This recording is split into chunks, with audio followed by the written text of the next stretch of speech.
Maulaya sholli wa sallim daiman abada ala habibika khairil khalqi kullihim. Maulaya sholli wa sallim daiman abada ala habibika khairil khalqi kullihim.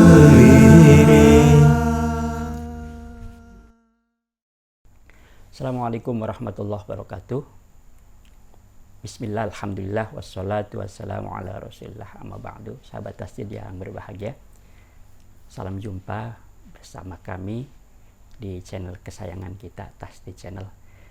Insyaallah kita akan berbincang-bincang tentang hal yang sederhana tapi penting untuk kita ketahui dan diamalkan dan seringkali diabaikan.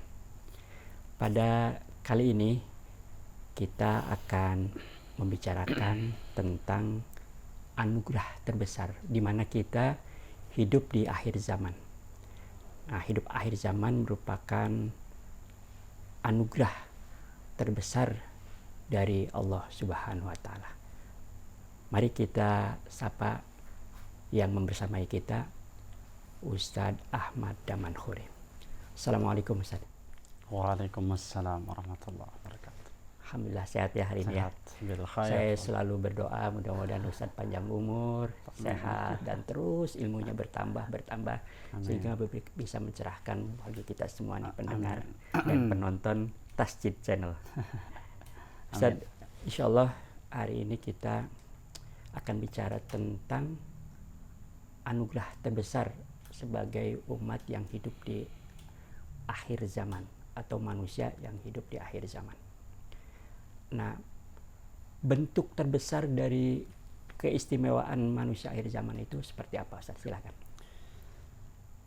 Bismillahirrahmanirrahim. Alhamdulillah.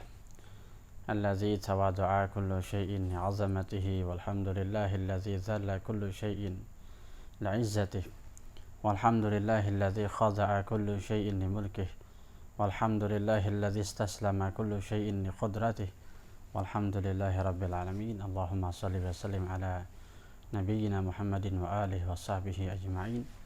Amma ba'du. Kita ada dua kalimat penting tadi dalam judul yang kita bawa hari ini, yaitu manusia akhir zaman atau umat akhir zaman ya. Jika kita membicarakan bahasa manusia berarti sifatnya lebar sekali. Tapi kalau kita persempit menjadi kalimat umat, insyaallah kita di dalam kapasitas tersebut ya, karena kita berhubungan, apa yang kita bicarakan berhubungan dengan Islam. Maka mari kita persempit kalimat manusia menjadi umat ya. Kalau kita membicarakan manusia, yaitu betapa lebarnya ya. Ada satu ayat di mana Allah Subhanahu wa taala memberikan pertanyaan kepada kita di dalam surat Wan-Nazi'ati Gharqa, a antum asyaddu khalqan amis sama'u banaha ya. Apakah kalian merasa penciptaan kalian lebih hebat daripada langit ya, yang dibangun oleh Allah Subhanahu wa taala? Antum asyaddu khalqan, apakah kalian sebagai manusia lebih hebat penciptaannya amis sama ataukah langit? Artinya di sini Allah memberikan pertanyaan untuk kita berpikir, karena pertanyaan atau kalimat-kalimat semacam ini bisa dalam dua arti ya. Bisa jawabannya iya, bisa jawabannya udah pasti tidak ya, sudah pasti tidak. Disebutnya istifham takriri dan istifham ingkari ya. Jadi bisa jadi satu waktu ada pertanyaan tapi jawabannya sudah pasti iya, ada juga pertanyaan sudah pasti tidak jawaban. Jadi kalau Allah bertanya antum asyaddu khalqan amis sama ya, banaha, apakah kamu lebih hebat daripada langit penciptaannya, begitu. Allah pakai kalimat penciptaan, bukan dirinya. Apakah kamu lebih hebat dari langit? Tidak, tapi Allah bicara penciptaannya. Di situ manusia diajak berpikir lebih jauh ketimbang berpikir sekarang, yaitu dirinya. Karena kalau dilihat dirinya dibanding dengan langit sudah pasti jauh besar. ya, lebih jauh sekali dibanding langit. Langit lebih besar, tapi Allah menggunakan kalimat penciptaan. Kemudian Allah juga menggambarkan rafa'a samkaha fasawaha, kan begitu. Allah angkat tanpa tiang, tanpa penyangga, tanpa perantara apapun. Berarti jawabannya sudah pasti tidak. Ya, sudah pasti tidak, kamu tuh lebih hebat daripada langit. Maka kita ikut kebanyakan jumhurul ulama yang saya ingat ada satu kitab, jika seseorang mempelajari satu ilmu tafsir, ya, durus tafsir, atau seseorang hendak menafsirkan sesuatu, maka diseru, diajak, diusahakan untuk sesuai dengan tafsir para jumhur, supaya tidak asal tafsir. Makanya ada satu kitab saya ingat, kitabnya seorang sarjana luar biasa dari Jawa, Kiai Haji Afifuddin, ya, Dimyati, orang masih muda. Ada kitabnya yang namanya Irsyadud Darisin ila Ijma'il Mufassirin. Jadi para pelajar mufassir, para pelajar tafsir maksudnya, itu diajak untuk supaya cara berpikirnya atau cara menafsirkannya supaya tidak keluar dari alur para mufassirin. Maka di sini kita pakai jumhur pendapat bahwa jawabannya sudah pasti tidak, pasti langit lebih besar daripada kamu, lebih hebat daripada kamu penciptaan. Tapi boleh kita sedikit keluar dari rel, bahwa pertanyaan ini kadang-kadang mengandung hakikat daripada apa yang sekedar tersurat, ya. Bisa jadi Allah mengajak kita berpikir bahwa memang kita adalah makhluk yang hebat. Jadi kalau kita belajar ilmu hakikat, kita adalah alam yang justru makro, dan sekeliling kita ini adalah yang justru mikro. Karena bagaimanapun juga tidak bisa dipungkiri bahwa Allah menciptakan segalanya ini untuk manusia, ya, untuk manusia. Jadi sebagaimana Allah Subhanahu wa taala mempersiapkan tempat ini untuk kita di dalam surat Hud, ya, saya ingat suatu pidato yang dibawakan oleh Syekh Taufik bin Muhammad Said Ramadan Al-Buti ketika berkunjung ke Indonesia. Beliau membicarakan atau mengupas ayat wasta'marakum fiha huwallazi ansha'akum minal ard wasta'marakum fiha. Ayat ini yang saya ingat adalah ayat tentang umatnya Nabi Soleh, ya. Jadi Nabi Soleh berkhutbah kepada umatnya supaya mereka itu ingat Allah yang menumbuhkan mereka dari bumi, dan Allah lah yang membuat mereka menjadi para pemakmur bumi, ya. Makanya huwallazi ansha'akum minal ard wasta'marakum fiha. Jadi Allah ciptakan ini bumi, bahkan bukan cuma bumi tapi juga alam semesta untuk kita. Maksudnya apa? Untuk dimakmurkan, dan kita yang disuruh memakmurkan itu, ya. Wasta'marakum fiha, Allah memberikan suatu karunia besar kepada manusia yang tidak diberikan kepada makhluk-makhluk lain, yaitu manusia menjadi pemakmur, ya, menjadi pemakmur bumi. Itu betapa luar biasanya gambaran daripada manusia. Tapi kalau umat itu insyaallah, ya, kita dalam kapasitas itu, dan itu maknanya lebih sempit dan lebih mudah kita pahami nanti. Jadi boleh dikatakan bahwa Allah menciptakan seluruh alam ini dalam rangka keberlangsungan umat itu, ya, atau manusia itu sendiri, ya. Betul. Memang keberlangsungan itulah yang hakikat daripada penciptaan kita. Karena Nabi SAW, saya ingat satu hadis, ya, tazawwajul walud al wadud fa inni mukatsirun bikumul umam yaumil qiyamah. Tazawwajul walud al wadud, adalah kalian itu menikah dengan orang yang memiliki kasih sayang, wanita yang memiliki kasih sayang, dan juga bisa melahirkan banyak anak. Maksudnya di sini melahirkan banyak anak itu maknanya banyak sekali, ya. Bahkan ada juga di dalam hadis, saya ingat di dalam kitab hadis, baru aja semalam saya baca hadis, kalau nggak salah, ya Alamul Anam, ya, ila Bulughul Maram, syarah Bulughul Maram. Begitu juga hadis-hadis yang lain, banyak hadis semacam ini, yaitu Nabi berkata, tahukah kamu orang yang mandul? Kata Nabi SAW. Maka sahabat mau ngomong, ya orang yang nggak punya la waladalah, orang yang punya anak. Maka Nabi tersenyum, kata Nabi, orang yang mandul, orang yang punya keturunan tapi keturunannya nggak bermanfaat buat dia nanti di akhirat. Justru keturunan boleh banyak secara zahiriyah tapi nggak memberikan manfaat apa-apa, itu orang yang mandul. Disitulah bagaimana manusia dituntut, ya, untuk berkesinambungan di dalam hidup. Karena memang yang paling penting adalah bukan cuma berkesinambungan dalam hidup, tapi juga bagaimana keesaan Allah itu ada yang selalu menyaksikan. Ya. Jadi Allah menciptakan dunia ini selalu berjalan, ditambah juga umat-umat yang selalu ada untuk diberikan hidayah oleh Allah Subhanahu wa taala, ditanamkan hidayah oleh Allah Subhanahu wa taala supaya apa? Supaya keesaan Allah terus ada yang menyaksikan. Tujuannya keberlangsungan ke situ. Nah, kembali ke tema kita ya, tentang anugerah besar umat akhir zaman. Nah, di situ makna umat sendiri apa, Ustaz? Al-ummah di dalam kamus al-fiqhi, al-qamus al-fiqhi Sa'di Abu Jaib, al-ummah maknanya al-waridah. Nah, ini tadi al-ummah al-waridah. Umat adalah yang melahirkan. Jadi maknanya umat adalah yang melahirkan. Jadi dari generasi ke generasi ya, bagaimana umat itu memang dituntut untuk melahirkan, baik dalam arti melahirkan keturunan, baik juga dalam arti melahirkan buah-buah pikiran atau menuruni buah-buah pikiran. Karena memang selain kata-kata al-walidah tadi, ada juga definisi ummah adalah umat di dalam pengertian lain juga jama'atun minan nas, ya, jama'atun minan nas, kumpulan daripada manusia. Tapi juga watajma'uhum dinun wahid wa aslun wahid, mengumpulkan mereka berkumpul atau dikumpulkan oleh satu sebab asal yang sama, biasanya kayak gitu. Jadi kumpulan manusia yang asalnya adalah satu datuk, satu daerah, satu datuk, satu daerah, satu datuk, itu disebutnya umat. Jadi secara umum umat itu bisa apa aja. Makanya kita bilang ada umat Islam, ada umat Kristiani. Itu betul, bahasa umat adalah jama'atun minan nas, kumpulan daripada manusia. Terus juga umat itu biasanya menuruni sifat yang mauruth ya. Ada watajma'uhum sifatun mauruthah. Mereka juga dikumpulkan oleh satu sifat yang sama, itu umat.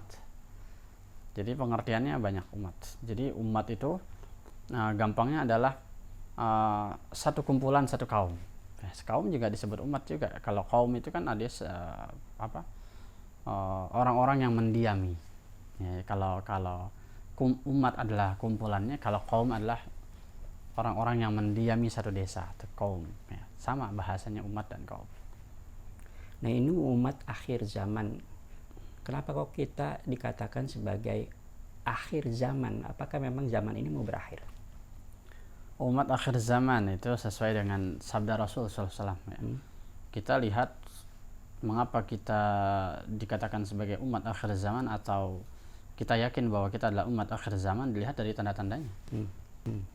Jadi kenapa kita dikatakan umat akhir zaman? Jadi kelahiran Rasulullah SAW juga tanda hari kiamat. Karena Nabi SAW la nabiyya ba'di, ya kan? Tidak ada lagi nabi setelahku. Maknanya kalau tidak ada nabi setelahku berarti artinya tidak diperlukan lagi yang namanya seperti Nabi bilang innama bu'itsu liutammima makariman akhlak. Karena dengan Nabi SAW sudah sempurna, ajarannya sempurna, agamanya sudah sempurna, sudah baik.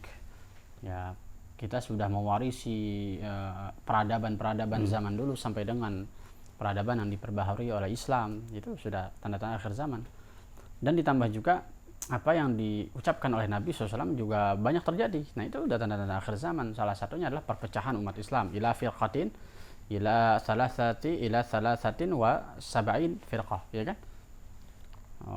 73 firqah pecahan. Kita sudah lihat kenyataannya memang banyak pecahan-pecahan daripada apa yang diajar oleh Nabi SAW menjadi beberapa pecahan, itu sudah terjadi. Ditambah juga banyak juga pelajaran yang Allah ceritakan di dalam Quran tentang umat-umat terdahulu juga banyak kita alami, begitu juga banyak kita tiru dan banyak kita ambil ibrah dari situ. Itu sudah tanda-tanda akhir zaman. Karena tidak mungkin keistimewaan kita begini ya, yang membedakan kita dengan umat sebelum kita. Jika umat sebelum kita diturunkan satu kisah atau satu syariat, dia tidak mengisahkan umat yang sebelumnya. Tapi keistimewaan Al-Quran itu selalu ketika Allah menurunkan satu perintah, satu syariat atau satu larangan, Allah selalu memberikan ibrah tentang kisah umat-umat terdahulu. Itu membuktikan bahwa kita umat akhir zaman. Ya. Begini Ustaz, umat Islam itu kan umat akhir zaman ya, dan generasi kita yang sekarang hidup itu termasuk generasi yang jauh dari kenabian, jauh juga dari para sahabat, jauh dari tabi'in. Nih, apa yang harus kita miliki agar akidah kita tidak bergeser seperti yang diajarkan oleh Nabi, oleh Rasulullah? Yang harus kita miliki ini sesuatu yang sangat penting dan sangat berat ya. Karena begini, kalau cuma kita sebagai umat akhir zaman karena kita merasa kita lebih canggih mungkin dari yang lain, ya kan? Yeah. Lebih kuat dari yang lain, atau lebih kita merasa barangkali umat-umat terdahulu nggak merasakan seperti kita punya kamera, kita bisa ngadakan acara semacam ini. Umat dulu nggak punya. Kita mungkin berpikir kayak gitu, tapi kita nggak tahu bahwa ada mukjizat atau kemampuan orang dulu yang tidak ketalar oleh kita. Salah satunya adalah begini, kita sekarang punya laptop nggak? Rata-rata orang punya laptop, dan ada laptop itu atau komputer atau apa saja alat teknologi itu yang dibuka dengan cara sidik jari. Itu zaman Nabi Sulaiman sudah ada sidik jari. Jadi kalau cuma sekedar canggih, kita sama orang dulu juga sama, cuma bedanya orang dulu bahannya itu apa, mungkin orang dulu bahannya batu, atau justru itulah menunjukkan kekuatan mereka. Rumah dipahat kaum Sodom, ya kan? Kemudian juga brankas mutiara Nabi Sulaiman yang hanya dibuka dengan jempol, itu kan luar biasa. Kemudian membuat patung dari batu yang berat, sangat berat. Kemudian Nabi Sulaiman memindahkan arsy Ratu Saba, itu kan luar biasa. Ya, sampai ada satu penelitian mengatakan adalah Borobudur adalah istana Sulaiman kan gitu kan. Nah, dengan beberapa fakta yang bisa diuji selama 33 tahun itu luar biasa. Artinya emang luar biasa. Umat-umat dulu itu kecanggihan luar biasa. Maka Allah berkata ketika orang-orang Quraisy sombong terhadap ajakan Nabi SAW, karena merasa memang biasa ya orang kalau kaya itu merasa kaya, merasa akhirnya dia arogan sehingga tidak mampu menerima masukan kebenaran. Maka ketika Nabi menyeru kepada Islam, kepada agama tauhid, mereka orang-orang Quraisy itu sombong. Akhirnya turun ayat dari Allah Subhanahu wa taala, wa kadzdzaba allazina min qablihim.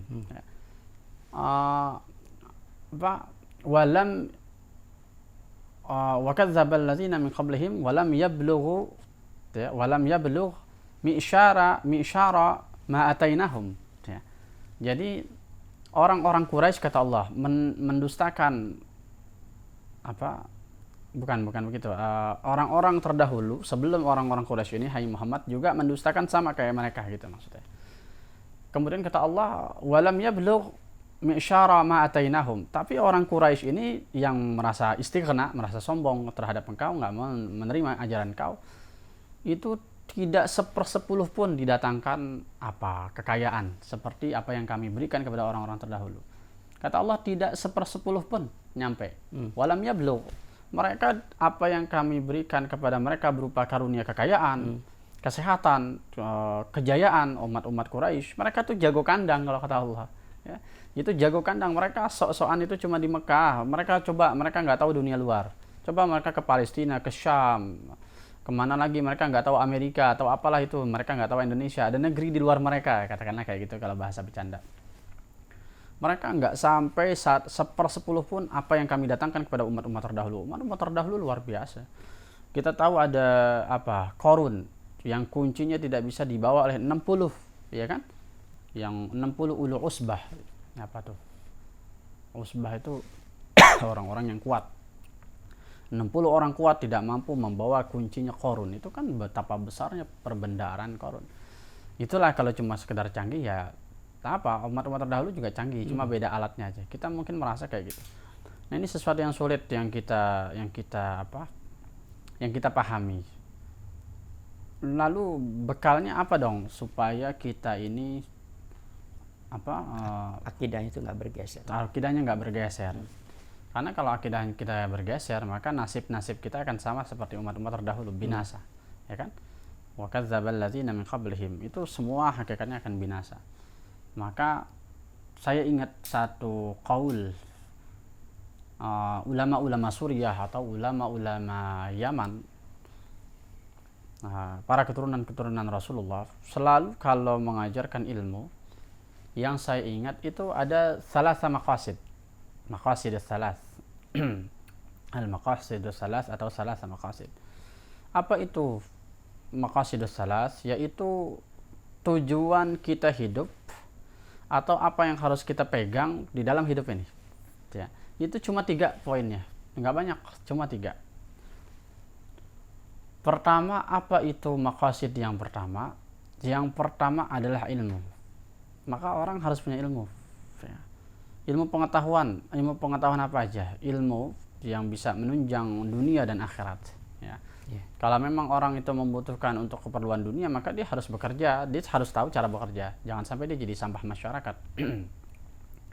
Dia mesti kuliah kalau memang itu memungkinkan, dia mesti sekolah kalau itu memungkinkan. Pokoknya segala yang menunjang dunia dia. Plus ilmu akhirat supaya tidak keluar. Pokoknya ilmu itu kan tujuan untuk tadi wasta'marakum fiha, dan Allah membuat kamu menjadi pemakmur bumi, ya. Tapi orang di sini lupa, mereka merasa cukup untuk menuntut ilmu dunia, ya. Padahal seruan Nabi Soleh itu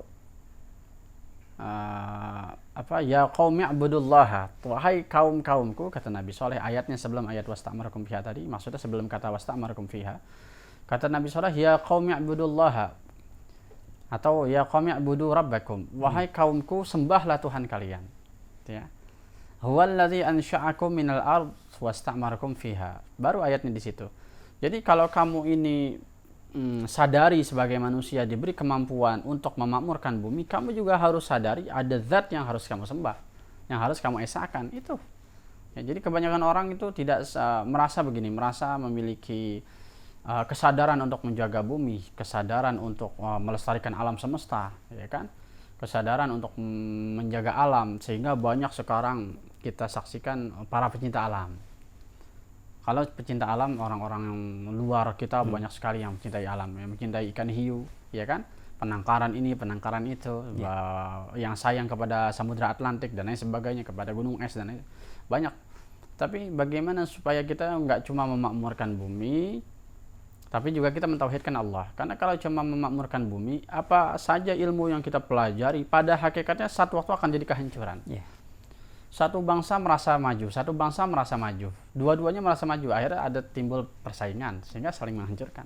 Kalau dia tidak tahu tujuan hidup dia sebagai makhluk Allah, dia nggak akan kembali kepada islah bumi ini, nggak akan kembali kepada maqasidus salat, nggak akan tercapai itu yang namanya tujuan hidup, nggak akan tercapai karena semuanya merasa. Kemudian tujuan yang kedua amal. Ya, amal ini tadi kembali ke kerja. Amal itu bagian daripada bahasa Arab. Amal itu kan bekerja. Orang yang punya keahlian di dalam satu bidang, maka dia harus bekerja. Begitu juga ulama, dia harus bekerja. Bekerja yang paling di dalam Sahihul Bukhari, bekerja yang paling luar biasa ya kerjanya ulama. Jihad namanya. Jihadnya jihadnya hakikat adalah jihadnya para ahli ilmu, mengajarkan ilmu, karena itu jihad.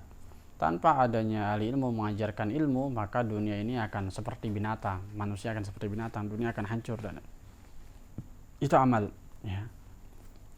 Manusia yang alim harus punya amal.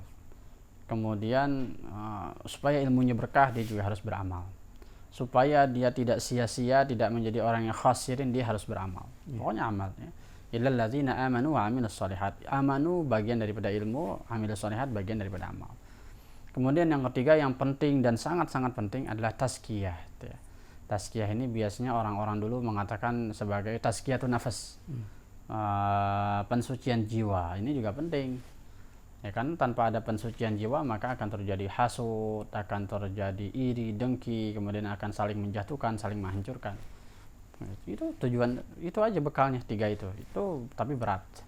Itulah kenapa maqasidus salas ini selalu disampaikan oleh para alim, karena emang itu cuma 3, muter-muter nggak kemana-mana, tapi umat ini nggak boleh kehilangan 3 ini, ilmu, amal, dan tazkiyatun nafas. Harus mensucikan jiwa, jauhi diri daripada sifat merasa arogan, sombong, merasa paling bisa, merasa paling jaya, dan Harus punya itu bekal itu.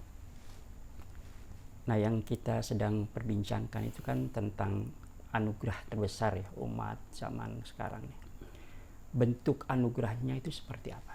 Bentuk anugerah yang kita harus syukuri adalah satu, kita sebagai umat akhir zaman itu sendiri adalah satu bentuknya, satu bentuk besar. Bentuknya banyak. Salah satunya kita sebagai umat akhir zaman juga bentuk besar sekali.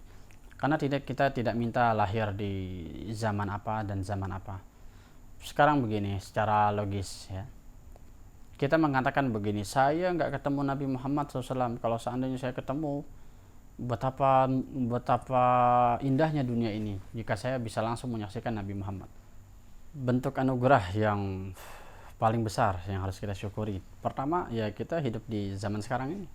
Umat akhir zaman ini bentuk yang pertama yang harus kita sadari, itu anugerah besar ya.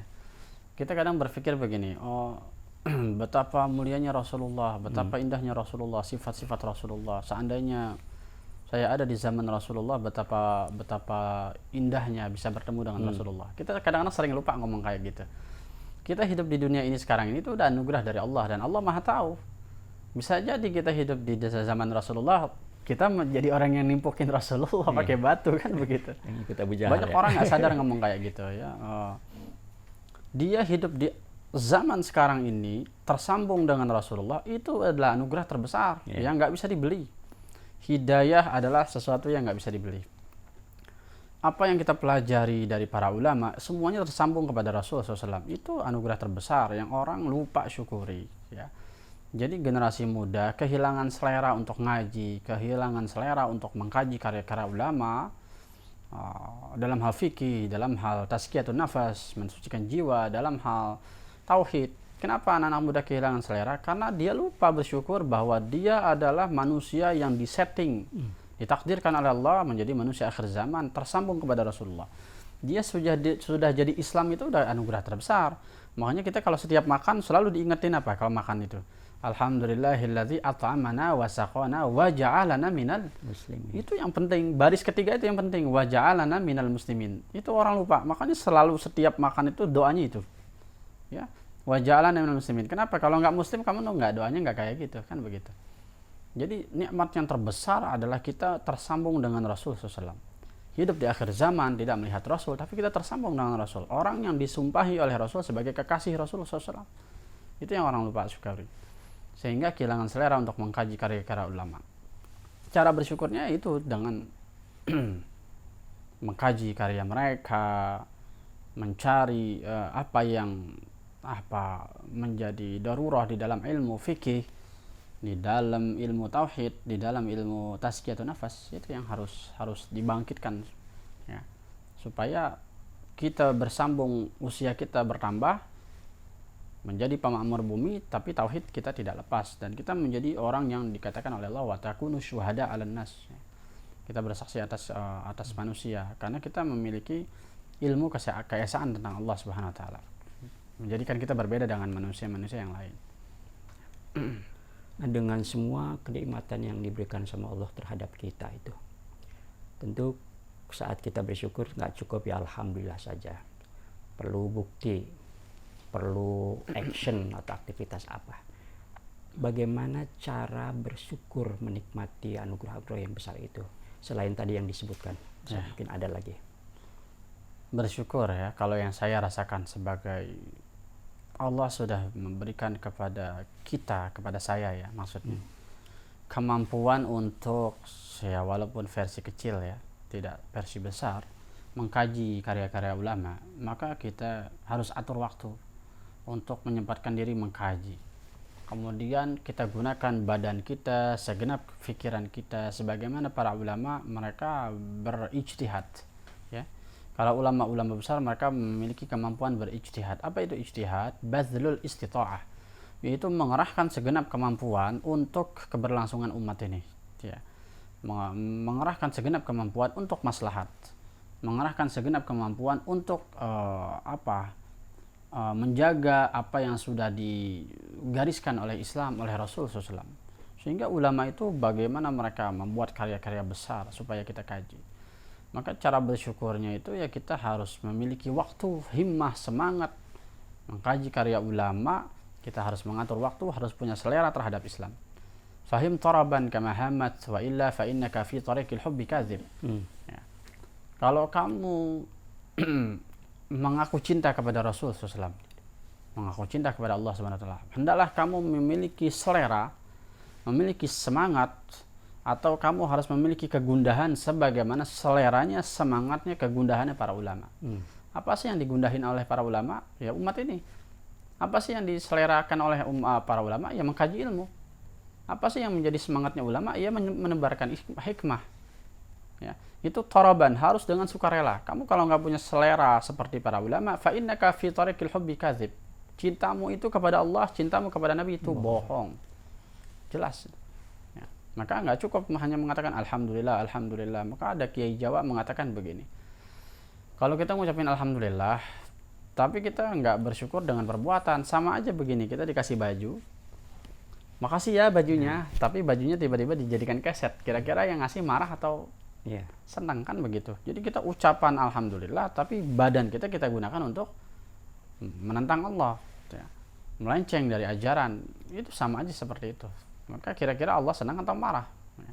Jadi tidak, tanpa Anda ucapkan alhamdulillah pun, dengan beramal, ya, dengan bazlul istita'ah, mengerahkan segenap kemampuan, usia yang kita punya, sarana yang kita miliki, itu semuanya kita jadikan untuk belajar. Nggak lepas daripada belajar. Jadi dengan kata lain ya, dengan kata lain itu generasi sekarang tidak ada alasan untuk tidak tahu atau tidak ingin, tidak mau. Ya, karena kemudahan yang sudah mereka dapatkan. Contohnya begini, zaman dulu orang-orang ingin maksudnya mengarang kitab. Betapa mereka melakukan perjalanan yang sangat luar biasa. Hadis-hadis Bukhari, hadis-hadis Muslim, mereka harus menempuh perjalanan, harus berpindah negara. Bagaimana kisah Imam Syafi'i?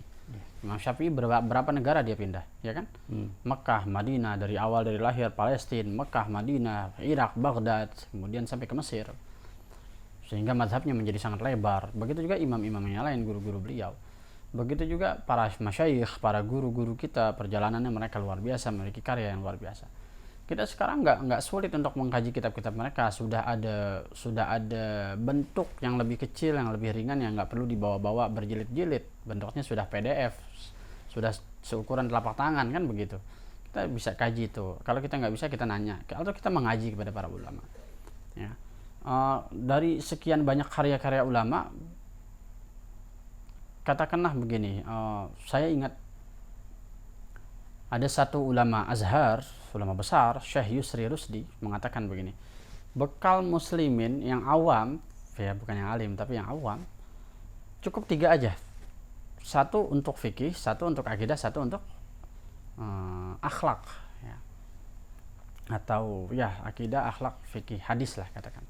Karena hadis memuat akhlak nanti. Kalau kamu mengkaji fikih, nggak usah yang susah-susah. Ada matanya Abi Syuja, ya kan? Kitab Taqrib yang sudah disyarah. Ya, syarahnya Abi Syuja juga ada beberapa syarah yang kemudian menjadi syarahnya Fathul Qarib. Ya. Begitu juga ada syarah Taqrib yang disyarahkan oleh Syekh Nawawi Al-Bantani. Di dalam ilmu akidah kita cukup belajar, nggak usah susah-susah, Aqidatul Awam. Aqidatul Awam sudah ada yang mensyarahkan, yaitu Sayyid Muhammad Al-Maliki, ya. Kemudian banyak juga akidah awam juga, Syekh Nawawi Al-Bandani juga mensyarahkan Aqidatul Awam juga. Kemudian di dalam Tazkiyatun Nafas, ya, dalam ilmu akhlak kita bisa belajar karyanya Imam Al-Ghazali yang sangat fenomenal, Ihya Ulumuddin. Tapi ada lagi kitab turunannya yang sangat mudah, namanya Bidayatul Hidayah. Dari mulai belajar wudu, belajar bersuci, lama-lama apa yang dilarang Allah, apa yang diperintah Allah, bagaimana mengatur waktu, ada semua di situ. Cukup 3 itu. Ya, kitab Fathul Qarib atau Matan Taqrib, kemudian kitab Aqidatul Awam, ya, ataukah dengan syarahnya juga, dan juga yang ketiga kitabnya Imam Ghazali. Itu menjadi bekal untuk pegangan umat ini, ya. Kata Syekh Yusri Rusdi, ulama Azhar. Jadi karya-karya yang perlu kita pelajari atau kita kaji, khususnya bagi kita orang awam, ya, itu 3 hal tadi. masalah akidah, kemudian masalah fikih, dan Tazkiyah. masalah akhlak atau tazkiyah. Baik Ustaz, untuk menyempurnakan materi hari ini, pembahasan kita hari ini, perbincangan kita hari ini, kami mohon keikhlasannya Ustaz untuk membaca doa. Kami persilakan. Mudah-mudahan apa yang Allah berikan, karuniakan kepada kita, Allah selalu jaga dan kita tidak dirubah hati kita Amin. kepada kekufuran. Ya, kita selalu berdoa kepada Allah Subhanahu wa taala, Rabbana la tuzigh qulubana ba'da idz hadaitana wa hab lana min ladunka rahmatan innaka antal wahhab. Itu salah satu hikmah doanya adalah supaya kita tidak, setelah dapat hidayah, kemudian kita tidak bosan dengan hidayah tersebut, selalu memperjuangkan hidayah dan menjaga agama kita, ya. Mari kita berdoa, mudah-mudahan Allah jaga akidah kita, mudah-mudahan Allah berkahi ilmu kita, dan mudah-mudahan para pendengar tasydid dan semuanya ya, dijaga oleh Allah Subhanahu wa taala, dan pertemuan kita diberkahi oleh Allah Subhanahu wa taala. Astaghfirullahalazim. Allahumma shalli wa sallim ala sayyidina Muhammad wa ala ali sayyidina Muhammad. Alhamdulillahirabbil alamin. Hamdan yuwafi ni'amahu wa yukafi'u mazidah, ya rabbana lakal hamdu kama yanbaghi li jalali wajhik wa li 'azimi sultanik. Allahumma sakhir lana al-kutuba kullaha.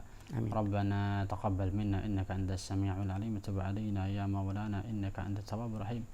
Rabbana anfa'na bima 'allamtana, rabbi 'allimna alladhi ma yanfa'una, rabbi faqihna wa faqih ahlana wa qarabatin lana fi dinina. Allahumma hdina bihudak waj'alna mimman yusari'u fi ridak ولا تولينا وليا سواك ولا تجعلنا ممن خالف أمرك وعصاك. حسبنا الله نعم الوكيل نعم المولى ونعم النصير ولا حول ولا قوة إلا بالله العلي العظيم. وصلى الله على سيدنا محمد وآله وصحبه وسلم والحمد لله رب العالمين. Alhamdulillah. Baik sahabat tasydid yang berbahagia, alhamdulillah kita sudah mengikuti sama-sama materi hari ini. Mudah-mudahan bisa menjadi pengetahuan baru sekaligus bisa bermanfaat. Kita akan kembali bertemu dalam perbincangan yang tetap sederhana tapi penting untuk diketahui dan diamalkan, insyaallah. Hadanallah wa iyyakum ajmain. Assalamualaikum warahmatullahi wabarakatuh.